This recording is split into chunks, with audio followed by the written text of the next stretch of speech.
Let's go. How's it going, everyone? Mufar here. Welcome to Iliopolis Radio. Today, we've been fortunate to be joined by Saleh Aleesa. Today, our topic of discussion will be science and its importance to us as people and why we should become more of a relevant topic in our everyday lives. So, without further ado, Saleh, tell us about yourself, where you're from, what do you love to do? Right. Well, my name is Saleh Aleesa. I'm from Kuwait. It's a small country in the Middle East, between Iran, Iraq, and Saudi Arabia, three relatively big countries. And what I love to do is, I like to play sports sometimes, learn to code, learn to build apps, um, indulge in my curiosity sometimes, try to explore new things, new topics, new scientific articles, research, things like that. And I just want to say, when you mentioned science, I just found it kind of interesting because such a broad spectrum, like it's a broad, Right. list of things. And Yeah. Mhm. what about science fascinates you, and when did your love for science actually begin? Well, I guess since I was a little kid, mainly from school, I was always thinking about science. Since it was just a regular subject, I would imagine, like most people, most people have science in their elementary schools and all throughout their K to 12. So I was thinking of science since these times, and it was a huge subject for me, and it was always interesting. It was very interesting, It wasn't like a boring subject. Obviously, I mean, science for me was always something extremely interesting, and I feel like I could delve into that topic,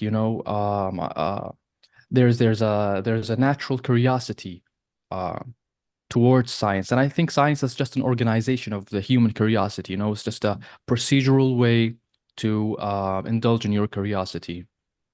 Wow. And is there any Mhm. field of science in particular that stands out to you? And also, are there any scientists who have inspired you through their own Yes, breakthroughs and of their own course. pursuits? Yes, 100%.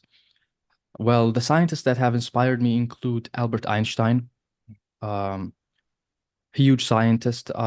Now, I don't quite understand most of the things, he researched because they are very specialized. Mm, And I'm not that specialized. In fact, I'm not a scientist at all. I'm mm, not a scientist by profession or by mm, graduation or by degree, college degree. I'm mm, not. But I just love the topic. And so Albert Einstein, I guess, is the first scientist that comes to mind.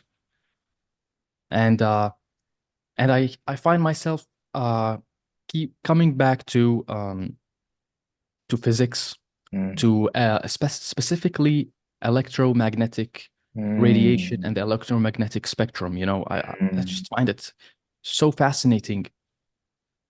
There's a lot of stuff there actually, particularly in today's world, we're really starting to understand the electromagnetic spectrum much more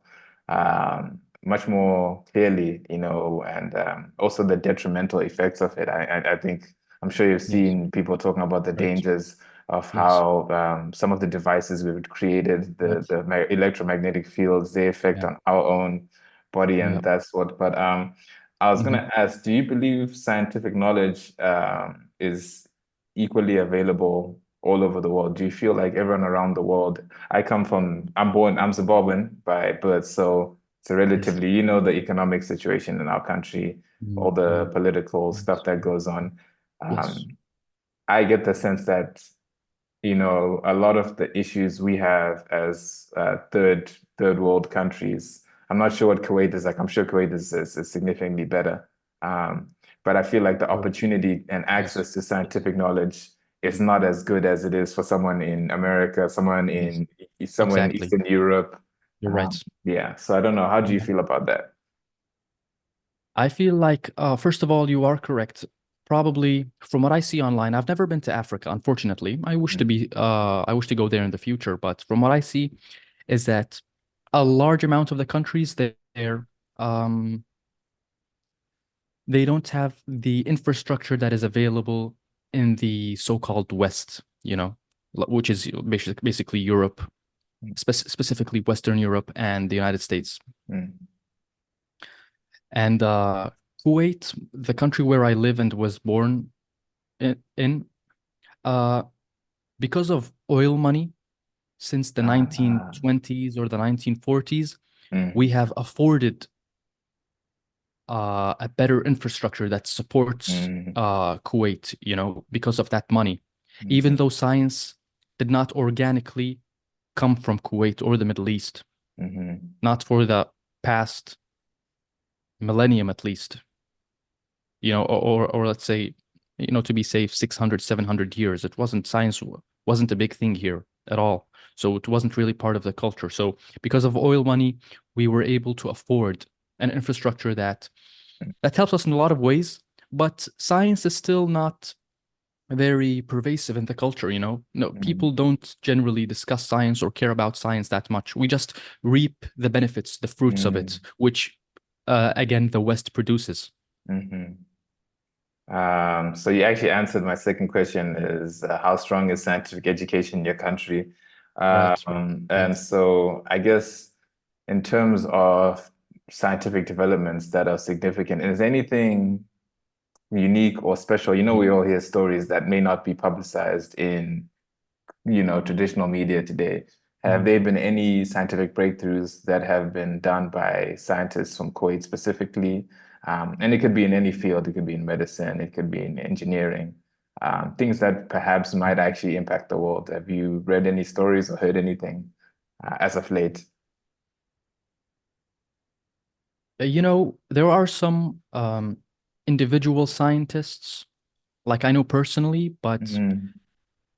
nothing specifically world stage, I would say, unfortunately. And I'm not too sure how the religious and spiritual spectrum is distributed in Kuwait. I mean, here, Mhm. there a whole spectrum of beliefs and systems that people go by. Now, Mhm. obviously, just speaking to you, I can tell you're a very intellectual person. You're very smart, very sharp.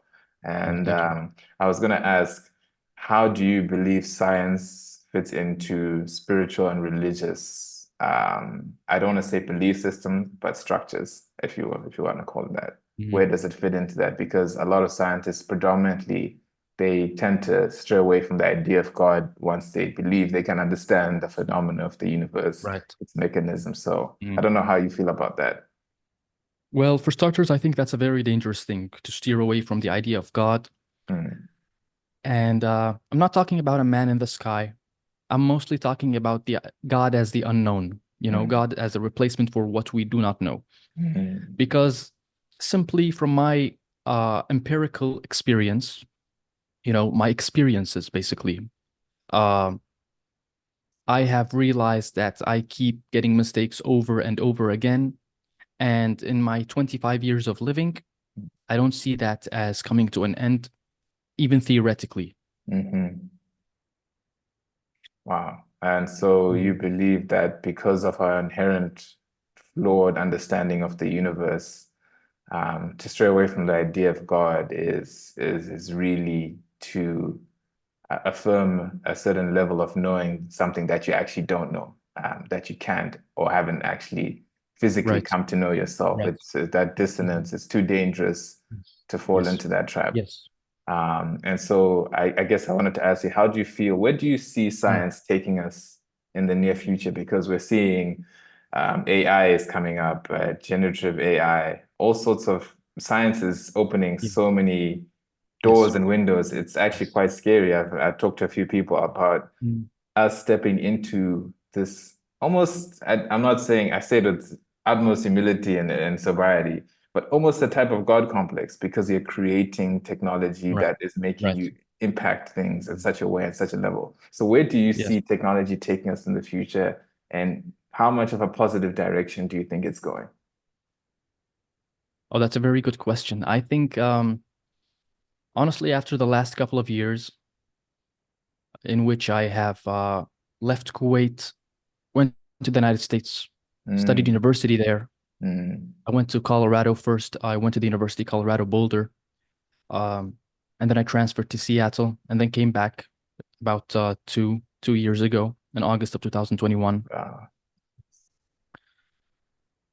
I have a lot of my experiences and beliefs have been shattered, and so I don't particularly believe in positive or negative directions now as inherent in our behaviors. Some might call it narratives that we add after the events. Hmm. So, so I can't tell you, if science is going to take us in a positive or a negative direction. I mean, obviously, we have nuclear weapons technology today, which has, I believe, a very huge possibility of ending the human race. Hmm. Because the human species, now I don't want to sound too pessimistic, but the human species have been around for 200,000 years. Let's be very generous and say 1 million years. Hmm. Um, Dinosaurs have been around for tens of millions of years. I need to verify that, but I'm pretty sure dinosaurs have been around for tens of millions of years, and dinosaurs vanished in an instant. Hmm. So for us, we have not been like 1/70th, let's say, of the lifespan of dinosaurs. And dinosaurs were extremely stupid and they died. Hmm. And they didn't have science, they didn't have nuclear weapons. Hmm. So I think it's a real possibility that the human species will end. Mm. And do you believe it's because it's our ability or our inability to understand the full scope of the technology we've created? It's almost as Yes. if it's we've stumbled across our own we've stumbled across our intellect, we've stumbled across it without fully understanding it, and we've used it to create without Mhm. fully taking into account the implications of our creations. You know what I Yes. mean? Yeah. Yeah. I think if you watched have you watched the Oppenheimer movie? Yeah, that's beautiful. Really good. Yeah. And you can see at the end, you can see in Oppenheimer's deep distress, and you can Right. tell that that's a man that Yeah. Mm, definitely is only started to realize the full implications of what he's created through his scientific pursuit. Do you yeah. feel that's what's really wrong with humanity right now, is that we get so lost in our creative process Mm, and our creative thinking and abilities yeah. that Yeah. once we create something and it's out there and it's being utilized, it's beyond Yes. our control what happens Yes. afterwards. Honestly, I think humans are like babies, Mm, and humans are blind, not visually, but mentally. And I mm, believe that the brain, I believe that there's a map inside. And when you learn things, you dig through and you explore tunnels and pathways and you build a map inside your brain. It's like those electric circuits. And I believe you don't know what's gonna come in after every tunnel. You don't know if you're gonna find a diamond or you're gonna find like some bomb or something. mhm, And I believe we are completely blind, exactly like a child is, mhm, but we have more general abstract information that has proven itself uh, to allow us to live at least to our natural lifespan, which is like say about 80, 90 years. mhm. And I guess in terms of if you would want to see any scientific development come Mm. about in the near future that is of benefit to man, everyone has a vision of some sort, some technology, some element of harnessing the power of the natural forces around us. And I really put emphasis on harnessing, not exploiting, but Yes. harnessing the Yes. Yes. natural gifts Mm. that I guess the Mhm. creator has provided for us. I know in my mind, I really do believe strongly, as you mentioned, in understanding the electromagnetic spectrum very well. I Yes. think once we really understand that, the way Mm. we Yeah. conduct Yeah. ourselves, the Yes. way we actually Mhm. design technology, it'll be in alignment with the natural electromagnetic phenomena around us. I don't know. What about, Right. yeah, I don't know what you feel about that topic, I Mhm. guess. Yeah. I have a very out there belief, Mm. and on some level, I believe that it is very possible for humans to turn into light. And I don't know, Mm. have you seen Star Trek? To be honest with you, I I haven't really watched Mm, I didn't really understand it because I watched Star Wars and then Star Trek. I just thought like it was too, yeah, I don't know. So I never ended up getting right. into it, unfortunately. But then I haven't Yeah. watched it. Yeah. Yes, yes, yes. Well, in Star Trek, there's something called a transporter beam, where Hmm. humans, how do humans go from the space shuttle to the other planets they visit? They go Hmm. through what's called a transporter beam, and they turn into light, and then they um, get transported to the planet, and then they return. Their form goes back um, to their physical corporal matter, and um, and this is kind of like how the internet works, like Hmm. you type letters, on your computer, you do things on your computer, you upload photos, and then I think they shift forms, right? Like it's kind of a complex matter, but basically I think that things shift form. Like what you see on your computer screen Hmm. isn't like you can't see it in the air, it shifts form to go from one place to the other. So from your computer screen to the wireless router or modem. It takes this information, translates it into different media, and then appears as matter somewhere else. Exactly. Exactly, exactly. Yeah. Yeah. So I think why not do this with human beings, even though this is very complex subject, like Mm, how do you transform a human being into light, which is like information, electricity, and then turn mm, him back on. I believe that we don't necessarily have to understand every small little mm, thing, but we will somehow have some emergent understanding mm. somewhere along the way because we accumulated so much small pieces of information that something will just emerge, and then we'll be able to do it. It's interesting, just to kind of pick your brain on that one. Transmutating one form of matter into another over a great distance. I Yeah. guess my question is, what would happen to you once you re-emerge as physical matter Mm, on the other side? What happens to your body? That whole process where you disintegrate into, and then you right. reintegrate into matter. Like, what happens to your psyche, your mind? Have you played the Mm. video game Call of Duty when they use the Mhm. teleporter? And then they teleport from Earth into space, and everyone Mhm. throws up, and they have headaches, and they have like, I'm thinking, what did that do to our body actually? Right. What did you Yes. go through? Just imagine Mm.